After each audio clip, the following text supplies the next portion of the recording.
Hi beautiful souls, it's Tan back here again today with you on this Astrology Human Design and Jinkies channel with another relationship video. Today we're going to be looking at, this came from a very interesting question in the community of like, how do you know if somebody is going to like certain types of relationships, you know? Like if there's a lot of Uranus in a synastry or composite chart, like how can you tell if somebody is going to like that type of, you know, freedom, loving, liberation relationship, or maybe it's not compatible with them? Like, how do we know this?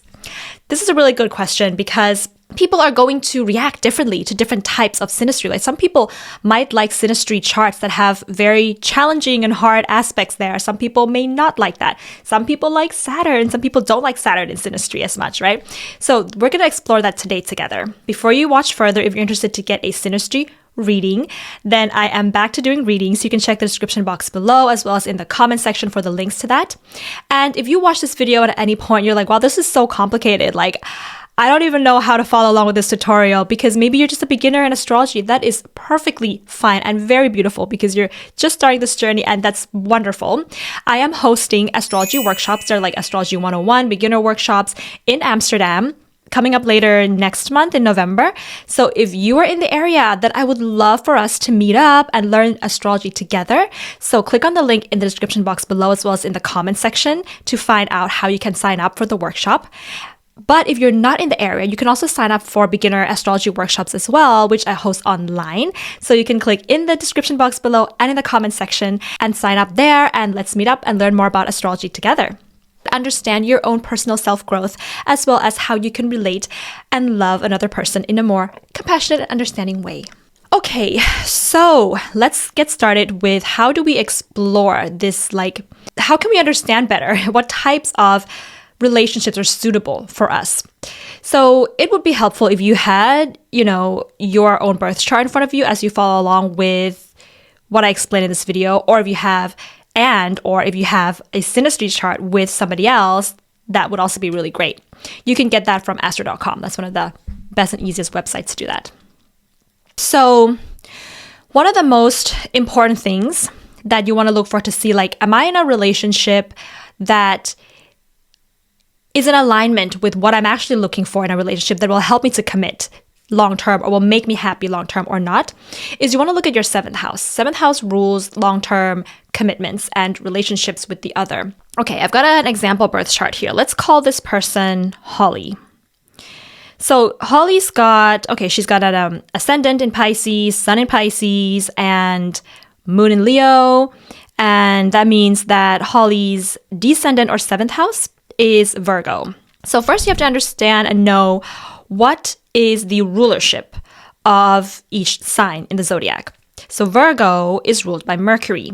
And if you're not sure about this, I'm going to write that in the description box below so that you know what signs rule what planet. So Virgo is ruled by Mercury, which means that what we're looking for now is that in the synastry chart, so if you take Holly's chart and you do a synastry with her partner, you want to make sure that Holly's Mercury is happy because Mercury is ruling her 7th house, okay? So if in the synastry, we see that, you know, Holly's Mercury is conjunct or sextile to her partner's Mercury, I think her Mercury is going to be pretty happy with that. That's going to allow a flow of communication, which is what Holly's looking for in relationships. If Holly's Mercury is, for example, you know, trine her partner's Jupiter or Uranus, also really great, right? These are going to allow for a flow of open communication. If Holly's Mercury is making a square to her partner's Saturn or Pluto, this is going to be quite tense for Holly. Right? She may not be able to talk, communicate, express herself in a way that's going to flow very well. So that might be something where, but it doesn't mean that it's bad, that Holly doesn't want this partnership. It's just going to mean that Holly's going to have to, there's something about herself, her Mercury, her communication that is going to go through some kind of transformation and growth and maturity in this partnership, but it's going to feel a little bit heavier and harder. So that's the first thing we're looking for.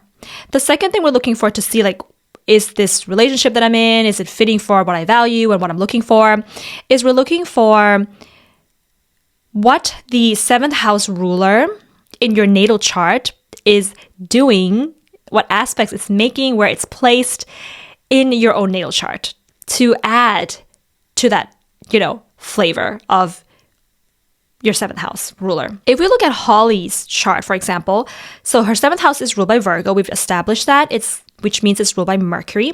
And when you look at Mercury here in her birth chart, it's in Aquarius and it's in the 12th house. So immediately we're going to add themes of Aquarius and 12th house to her Mercury. So therefore, we can see that she's already going to be somebody that is going to be an innovative thinker in terms of 12th house matters, spiritual topics, the subconscious, creative thinking. So it's very much emphasis here in her chart. So that also means that this type of element that I just mentioned has to exist within a relationship with another person too. Meaning she might want to be able to, it would be crucial or important that she's able to talk and have an intuitive connection with another person. And she would maybe even like it if the other person that she's with brings her some kind of awakening or to her subconscious and discover parts of herself that she may not be able to discover consciously. If she has dreams about this person, she might really like that too. And when we look further at her Mercury aspects, we see that it's in a sextile to Neptune and it's in a trine to Pluto. You might also see the square to Uranus, but we're not going to talk about that today because that's an out of sign square, which makes things way more complicated. But it's in a very tight trine to Pluto and in a very relatively tight trine to Pluto and Neptune and her own midheaven as well. So that's definitely going to add more of that Neptunian theme, more of that need for intuitive spiritual communication with another person. She might even like it if she's with somebody where they don't have to talk so much, but you just kind of like understand each other without having to say too many words. But also Pluto, so somebody where she can almost like have a psychic connection with, but also be able to talk about psychology and maybe even work together for, working through some kind of innovative investment in joint resources that feels like she's getting some power through resources with another. So here, these are the themes. These can be interpreted as themes of what Holly's looking for in a relationship. So therefore, what you can say from this is that with regards to, the two things that we discussed, her 7th house ruler, we can interpret that Holly's, when she's in a relationship and we look at the synastry and the composite chart of her with another person, we might want to have a healthy and happy Mercury there. We're not looking for like signs. So we're not looking for like Gemini or Virgo. We're looking for Mercury to be happy in a sense. And we might also be looking for a little bit of Neptune, 12th house, that could make her a little bit happy. Although that's not always, going to be the healthiest in a relationship, but Holly's going to be drawn to those relationships, whether it's going to bring her, some kind of work that she has to go through internally, right? We could also be looking for Pluto contacts, so like maybe Pluto-Mercury contacts, Neptune-Mercury contacts in synastry, in composite. She would love that.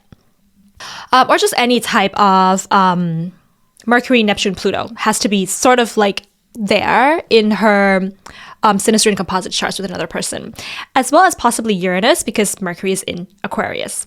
Next, we're going to be looking at Venus. So this is going to apply to what kind of relationship we're looking for, and is that showing up, and that's our values. Venus is our values, right? And is that showing up in the synastry and the composite chart or not?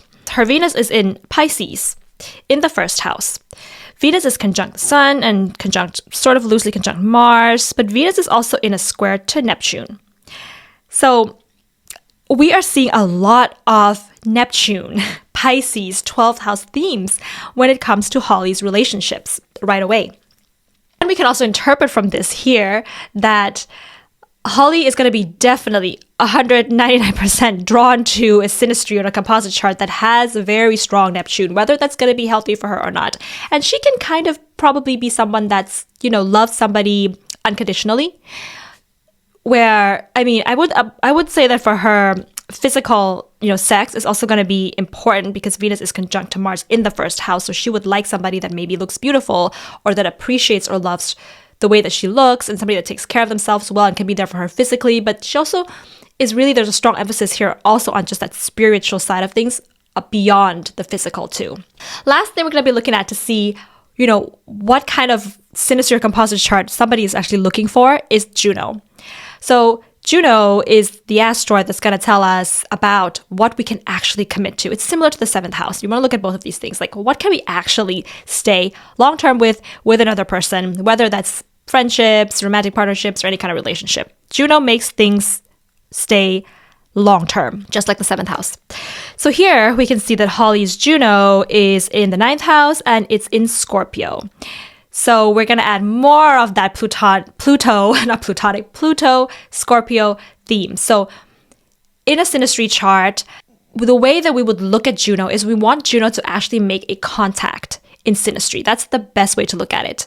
So if you do a chart overlay with somebody else and that person has got, I don't know, their moon in Scorpio conjunct Juno, opposite Juno, trine Juno, to Holly's Juno.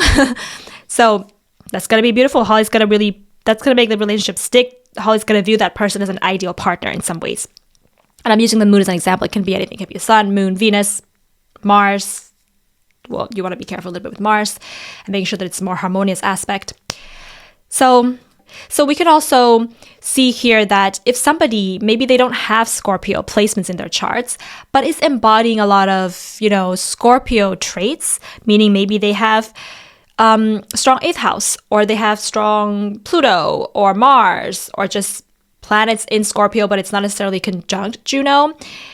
Holly will also view that person as an ideal partner where they can actually commit to. But the strongest thing, the more impactful way to use Juno is to actually see aspects being made to Juno. And because Juno is an asteroid, we want to keep the orbs for a conjunction like 3 degrees maximum. For trines and sextiles, you want to keep it like 1.5 degrees maximum. Squares, oppositions, conjunctions is 3 degrees. And trines and sextiles would be like 1.5 degrees for an asteroid. I'm not even looking at in conjunctions or other minor aspects. I'm looking at only major aspects for asteroids. And of course, squares is not going to give the most positive outcome. In this case, nonetheless, Holly's going to learn something if the other person's got like something square her Juno. I think that is going to be it for this little exploratory video. I hope that was kind of helpful in some ways to know what kind of relationship somebody's actually looking for in synastry and composite based on their own natal chart. And if you guys have any questions, then leave them in the comments section below and I will get to that. If this feels confusing, you're probably a beginner in astrology, and that is absolutely beautiful because you're just starting this very adventurous and exploratory journey. You can learn more with me through my Astrology 101 workshops. I'm hosting one in November in Amsterdam. If you're in the area, then I would love to see you in real life and study astrology together. So you can sign up for that in the description box below and in the comments section. If you're not in the area, then I also have Astrology 101 workshops online as well. You can also sign up for that in the description box below, as well as in the comment section below. And if you're interested in getting a synastry reading, I'm back to doing readings. You can visit the link in the description box below and in the comment section below as well to get a reading. All right, beautiful souls, I am going to sign off now and hope to see you all very soon. I love you all very much. Bye.